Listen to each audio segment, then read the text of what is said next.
Hello and welcome to Monster Mechanics, where we take creatures of myth and media and see how they can be improved. I am your host, Scott Paladin, and with me as always is the blossom to my bubbles, Zach Jaquays. How's it going? And with us as never before is the Captain Picard to our blossom and bubbles, James Malloy. Hello. And today we are going to be talking about interesting targets for xenomorphs. All right, so let me explain the premise of this episode just a little bit, which is that we've seen from the Aliens movies that if a xenomorph infests a different type of creature, that changes the body structure and some of the qualities of various of the xenomorph that comes out. So famously in Alien 3, the Alien movie that broke the Alien franchise, the xenomorph was infested by either a yak or a dog, depending on which version of the movie you saw, and therefore was quadrupedal. And so we're thinking about what would be interesting creatures to have been infested by a xenomorph and what kind of horrifying and or hilarious monster would result. On that note, Zach, why don't you start us off? So my first impulse was to go as weird and horrifying as possible. Mm-hmm. And I was thinking the Hydra, which is a creature with multiple heads that regrows heads every time one's cut off. Right. And so my first thought was like, well, would you need multiple face huggers for that to achieve the desired effect, or would you just need one? Oh, that's a good question. But I also just love the idea of just a completely unstoppable lizard-like xenomorph that every time you cut off a body part, it regrows back twice. And also, it bleeds acid blood. Yeah, that's what I was going to think. If you cut one of those heads off, it's like a sprinkler of acid flying out, which is not good. Although the, if I'm remembering my Greek myth correctly, the blood of the Hydra is incredibly toxic too. The number of problems that Hercules solves in his quest by just shooting a arrow dipped in Hydra blood at somebody, and then, although that also causes problems, occasionally he's dropped them on people's feet and stuff, and that was enough to kill them instantly. So maybe that's actually a downgrade. I definitely think that, I don't know. I think you do need one face hugger for every face, though. Yeah. That doesn't seem right if there's just one. So, that's pretty terrifying. James, do you have one? So this all kind of started from a Twitter conversation that I saw from Jordan D. White, who's a Marvel editor, and he was saying, why is it aliens versus predators? Like, is it just because they're both aliens? Like, why wouldn't it be like aliens versus Star Trek? Yes. And so out of that conversation, I have come around to, I think that the best thing to merge a xenomorph with is a tribble. Because obviously then the xenomorphs come out furry and more highly reproductive. And so you would just end up with like hundreds and hundreds of cat-sized furry xenomorphs that instead of hissing, they just kind of like purr or do whatever the heck the tribbles do, and they just like glom onto people, I guess.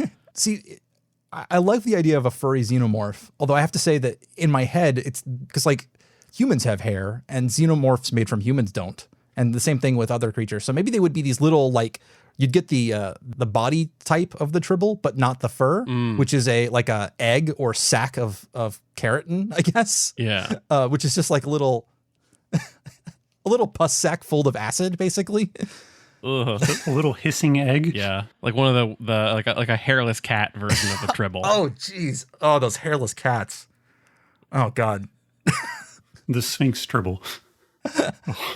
Like, and I was thinking about it later too, that it solves the problem of with the xenomorph, like the story structure you tell with the xenomorph is like you pretty much start all those movies with the maximum number of aliens that you're gonna get. Yeah. And so it's a reduction of them as you defeat them slowly. Versus like a xenomorph tribble mashup lets you tell a more like zombie storyline. Yes. Where there's like an increasing number of them until they become this overwhelming horde. Yes. Of just weird hairless cat egg things.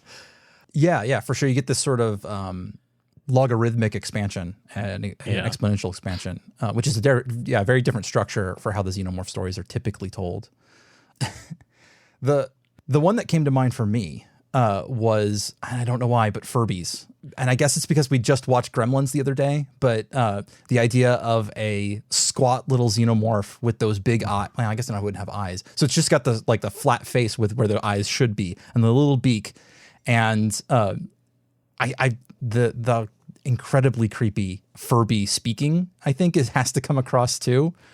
Well, in the original version of Aliens, like you could actually see like the human skull. Yeah, It's in the concept art. beneath like the keratin and whatnot. Yeah. So if you could see like the little Furby face or something in there, man. just Yeah. with the outer bits removed. I will link it in the show notes. If you've ever seen a Furby with its skin taken off, they are pretty terrifying. They are terrifying. Would a xenomorph Furby have another smaller beak inside? Oh, yes. The larger beak. Yeah, whoever thought up the second mouth that comes out is brilliant. And I don't. So kind of on that same note of like the Hydra and whatnot, like I also had the idea for a Medusa based, where you just got like a whole bunch of those mouths ringing the head, just like the double mouth.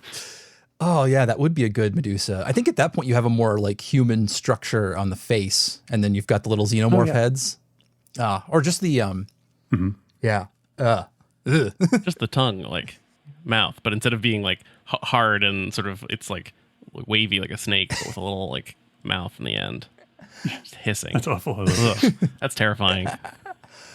Why have we done this? This is what we do, man. People sign up for it. Oh, that's gross. I also was thinking slightly about the absurdity of a beholder that had been infected by a xenomorph. Oh god. Which I think beholders are orb-like, and I think a xenomorph beholder has to be a very long, like it's got to be the full head, right? It's got to have that long extra head part with all the little stalks coming out. And then instead of shooting rays of disintegration or whatever, it just sprays the acid out of the mouths.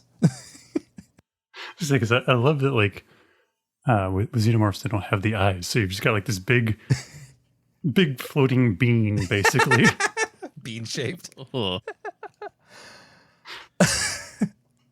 trying to think if there are any interesting like Pokemon. Ooh. Like a Ditto that's been infected by a xenomorph would just be this weird. I think Ditto wins in that scenario. Yeah, that's true, actually.